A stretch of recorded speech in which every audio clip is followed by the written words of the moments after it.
Saúde do povo em primeiro lugar, prudência conservadora para evitar contágio, atenção para proteger idosos, discernimento para manter abastecimento dos brasileiros, medidas para proteger a economia dentro do possível. Bastava copiar Donald Trump, sem ficar negando a gravidade da pandemia de coronavírus. Mas Jair Bolsonaro, depois de tratá-la como fantasia e histeria, preferiu insistir em discursar contra a histeria, fazendo pouco caso dos riscos da doença que já matou 7 pessoas no Brasil.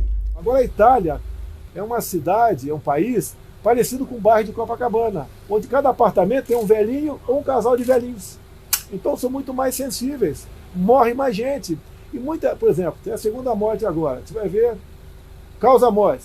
Tem 4, 5 itens, né? E tem o coronavírus. O que se dá atenção? Morreu de coronavírus. É que o coronavírus chegou por último, tá? É aquela pessoa que está bastante debilitada. Agora, tem que se levar em conta é como um todo do que aquela pessoa faleceu. Se fosse uma outra gripe qualquer, poderia ter falecido também. Isso não pode ter histeria. Depois, em coletiva com o ministro da Saúde, Luiz Henrique Mandetta, na quarta-feira, 18 de março, Bolsonaro mentiu deliberadamente, negando existir áudio e imagem que mostrem o presidente fazendo convocação para a manifestação de 15 de março, o Coronapalooza bolsonarista. Para quem não viu, eis a negação e a realidade, uma seguida da outra. Não convoquei ninguém, não existe nenhum áudio, nenhuma imagem minha convocando para o dia 15 de março de 2000. Dia 15 agora tem um movimento de rua espontâneo. É um movimento espontâneo. E o político que tem medo do movimento de rua não serve para ser político. Então participem, não é um movimento contra o Congresso, contra o Legislativo, contra o Judiciário, é um movimento pró-Brasil. Teria sido melhor Bolsonaro admitir que desdenhou inicialmente da gravidade do coronavírus e que convocou sim manifestação quando estava em Roraima, dizendo participem. Aliás, qualquer chamado para ato é convocação, seja o primeiro, segundo, etc. Mas que agora está focado na contenção da pandemia. Mas não. No momento em que o país precisa de uma liderança que transmita firmeza no combate a um inimigo invisível e orientações sobre medidas objetivas, como tem feito Trump, Bolsonaro preferiu mentir, atacar jornalista e até fazer propaganda de panelaço a favor de si. Seu filho 03, Eduardo, que vive viajando, mas é deputado federal, ainda conseguiu irritar o embaixador da China no Brasil ao fazer 2 acusações. Ele afirmou que a ditadura preferiu esconder algo grave e compartilhou postagem segundo a qual a culpa pela pandemia de coronavírus no mundo é do Partido Comunista Chinês. O embaixador exigiu na noite de quarta que Eduardo Bolsonaro retirasse suas palavras e pedisse desculpa ao povo chinês. Chamou-as de insulto maléfico e atitude anti-China, que não condiz com seu estatuto como deputado federal. A conta oficial da embaixada considerou-as extremamente irresponsáveis e acrescentou que, ao voltar de Miami, Eduardo contraiu o vírus mental que está infectando a amizade entre os nossos povos. Também publicou que ele não tem visão internacional, não conhece a China nem o mundo. O clima esquentou e o embaixador chegou a compartilhar, mas depois tirou, o tweet de um ativista brasileiro, segundo o qual a família Bolsonaro é o grande veneno deste país. Rodrigo Maia foi o primeiro a dar uma de babá de Dudu, ainda na mesma noite, pedindo desculpas em nome da Câmara dos Deputados pelas palavras irrefletidas dele que não condizem com a importância da parceria estratégica Brasil-China. Na quinta-feira, o general Hamilton Mourão disse que Eduardo não representa o governo e que só deu problema por causa do sobrenome. Se o problema dele fosse Bananinha, não era problema nenhum, comentou o vice-presidente. O comentário levou a hashtag Eduardo Bananinha ao 2º lugar nos assuntos mais comentados do Twitter. O ministro Ernesto Araújo, das Relações Exteriores, embora tenha tentado demonstrar firmeza cobrando retratação do embaixador chinês pelo retweet desfeito, alegou que as críticas de Eduardo não refletem a posição do governo brasileiro. Já Eduardo publicou um textão para tentar se explicar, de certo a seu gueto virtual, alegando malandramente que apenas compartilhou postagem que critica a atuação do governo chinês na prevenção da pandemia, quando na verdade fez uma acusação e compartilhou outra. Ele ainda reclamou do compartilhamento de posts ofensivos à honra da sua família, este sim, segundo ele, um fato grave e desproporcional.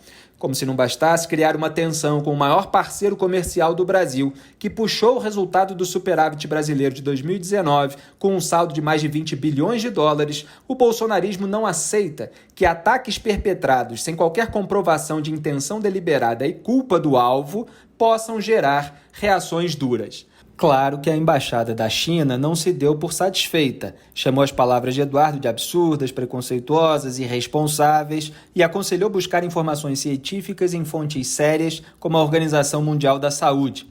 Os argumentos de Eduardo, segundo a embaixada, mostram que ele não está arrependido pela sua atitude, tampouco ciente dos seus erros, indo cada vez mais longe no caminho errado.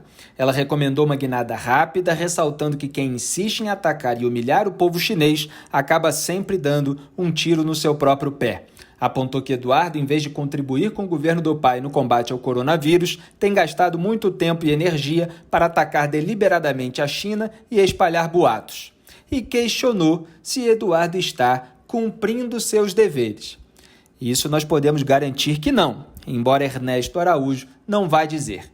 O ministro, como um inspetor de escola, avisou que tentará promover um entendimento recíproco, mas resta saber se Dudu não vai viajar no recreio.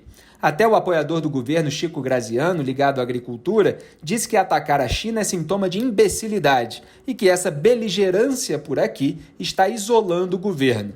Como eu havia tuitado, o estado de beligerância permanente do bolsonarismo, que leva o presidente e sua claque, incluindo os filhos, a insistir nos próprios erros e intrigas adolescentes e a agravá-los em campanha eterna, só mostra a dificuldade dos Bolsonaro em largar espantalhos para enfrentar problemas reais e concretos. Até o caminhoneiro Wallace Landim, conhecido como Chorão, demonstrou mais discernimento, responsabilidade, sensibilidade e empatia, conclamando a categoria a manter o abastecimento dos brasileiros.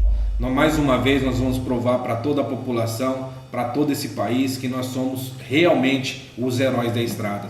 Não podemos parar, pois precisamos levar alimento, precisamos levar medicamento para a mesa da população. E também estou aqui pedindo para todos os postos de combustível que forneça álcool em gel, máscara, um ambiente higienizado para a nossa categoria, pois um herói não anda sozinho. Pessoal, estamos passando por um momento muito difícil. Eu peço a Deus que nos guarde, que nos proteja e nos livre, que a gente precisa abastecer esse país. Hoje a população, o governo entende a nossa luta, que nós precisamos de um PPD higienizado, um ponto de apoio preparado para a nossa categoria. Em nome da Abrava, fizemos um ofício pedindo kits também para que o governo possa fornecer dentro dos postos de parada, aí, dos pedágios e dos pontos de parada onde a gente faz o nosso descarregamento. Tá bom, pessoal? Pedimos também o compreendimento do SET-SENAT, pois vocês recadam muito, agora está na hora de vocês mostrar para a categoria que vocês estão junto com o transporte rodoviário de carga desse país. Obrigado a todos, que Deus abençoe, peço a oração de toda a população, de todo o povo brasileiro. Nós estamos passando por um momento muito difícil. Deus que os abençoe a todos. Perto do presidente, Chorão parece até um estadista. Aliás, um dia após meu vídeo Por que Bolsonaro perde apoio entre antipetistas, as pesquisas só reforçaram a premissa da análise. A do Atlas Político mostrou uma queda acentuada nos números do presidente. 41% dos entrevistados consideraram o governo ruim ou péssimo, e somente 25,6% o consideraram ótimo ou bom, a taxa mais baixa desde a posse. Sobre impeachment de Bolsonaro, 44,8% já são a favor e 45,2% contra, uma diferença de apenas 0,4. E, sem surpresa, uma maioria de 64% reprovou o desempenho do presidente em relação ao coronavírus. Nas redes sociais, sua base de apoio derreteu nos últimos dias, caindo de 12% para 6,5%, segundo o monitoramento da FGV. Um levantamento da startup de tecnologia Arquimedes apontou mais de 80% de menções negativas a Jair Bolsonaro em publicações no Twitter na segunda e na terça-feira, em postagens que tinham o Covid-19 como assunto. Resultado, depois de muita relutância do presidente, o governo determinou o fechamento das fronteiras do Brasil com países da América do Sul para evitar o contágio. Jair Banana e Eduardo Bananinha seguem correndo atrás de inimigos, enquanto a realidade se impõe no país.